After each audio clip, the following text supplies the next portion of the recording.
Hello subscribers, நம்ம இன்றைக்கி பார்க்க போகிறது ராகி ரொட்டி. இது எப்படி பண்ணுறதுன்றதை பார்ப்போம். ரொம்ப குயிக்காக செய்யக்கூடிய ஒரு பிரேக்ஃபாஸ்ட் இல்லைனா டின்னர் ரெசிபி. இது எப்படி பண்ணுறதுன்றதை பார்க்கலாம்.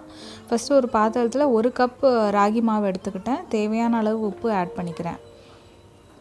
அதுக்கப்புறம் வறுத்து அரைச்ச ஜீரக பொடி 1 டீஸ்பூன் ஆட் பண்ணிக்கிறேன். காரத்துக்கு தேவையான பச்சை மிளகா, கட் பண்ணி வச்சுருக்க வெங்காயம். இந்த வெங்காயத்தோட ஈரப்பதத்தில் மாவு ஒரு தடவை நல்லா மிக்ஸ் பண்ணிக்கோங்க. அப்புறம் கொஞ்சம் கொஞ்சமாக வாட்டர் ஆட் பண்ணி ஒரு சப்பாத்தி மாவு கன்சிஸ்டன்சிக்கு நீங்கள் கொண்டு வரணும்.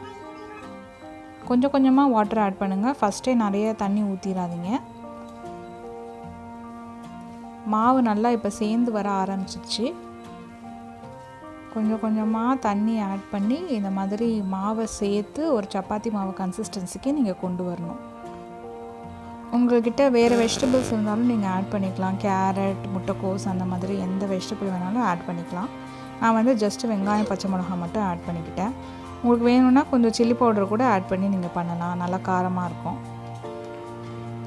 இப்போ வந்து இந்த மாவுக்கு 3 ராகி ரொட்டி வரும் எனக்கு.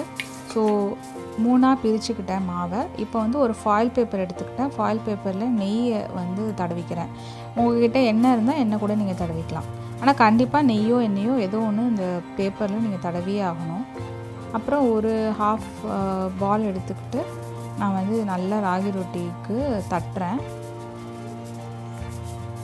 நல்லா ஃப்ளாட்டன் பண்ணி விடுங்க.